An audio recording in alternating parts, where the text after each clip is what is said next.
Hello YouTube, Simon here, welcome back to Final Fantasy VII, and today's quite a fun one actually. I'm going to be showing you how you can get 4 awesome double growth materia weapons once you make your way over to Mount Coral. So this is still on disc 1, obviously you want to get these because leveling materia is extremely important, and the first of these is a weapon for Cloud, the Rune Blade, which you saw me just loot there from the top of the mountain.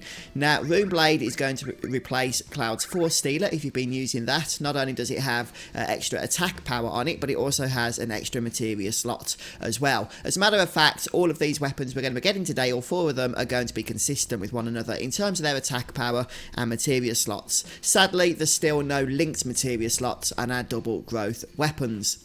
Anyhow, once we've got that, we're going to make our way over to the bridge area here, but instead of going across the bridge, we're going to head up this path, and just keep following the path around until eventually you're going to be brought up to that treasure chest box, which you can see right at the top of the mountain there. It is a bit of a nuisance to get to because some of this path is actually located behind the mountain, where you can't see your party member, where you can't see Cloud, but just stick at it and eventually you'll be able to get the plus Barrette, which is a weapon for Red 13.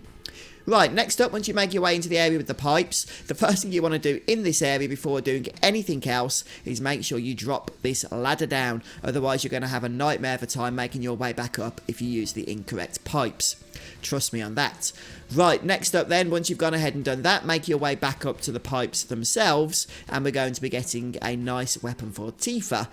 Incidentally, you can also encounter the dragons in here for some nice armor, but I'll talk about that in a future episode. The pipe we want to access is pipe number 2, and that is going to bring us down to this black splodge here, which is the Powersoul, that weapon I mentioned for Tifa a moment ago, again with the same stats, materia slots, double growth, etc, etc. Now the 4th is a little bit out of the way, we've got 3 so far. We're going to head south here, I'm going to ignore the boss for the time being. We still want to loot this place after all. And we want to jump down from the ledge up top there, making our way down to the cave entrance at the bottom. And this is going to take us into the next section of the dungeon. And we're going to follow the path around to the right.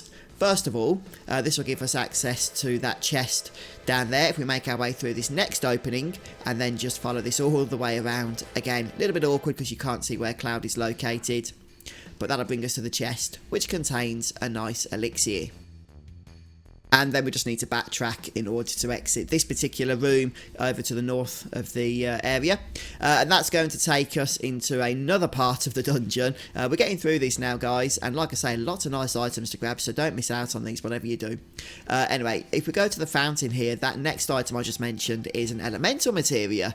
So very useful indeed. And then if we go through the exit towards the top of the screen, we're going to find our way into this next crystallized cave, and if we just follow the path around to this treasure chest, it's a sniper CR, actually a wonderful weapon for Vincent, as a matter of fact, because it has a maximum hit rate percentage associated with it.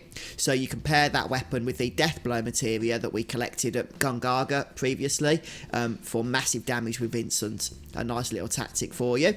I might make a video on that actually. Anyway, follow the path around here, and eventually you're going to come out at the reactor, and you can go into the reactor, but there's an outdoor to do in there, so when you're ready just head to the exit to the north of this area, or the northeast rather, and that'll bring us back to the familiar location we were at previously with the pipes, and you can carry on either looting this area if you haven't already, or making your way down to the save point ready to heal for the boss.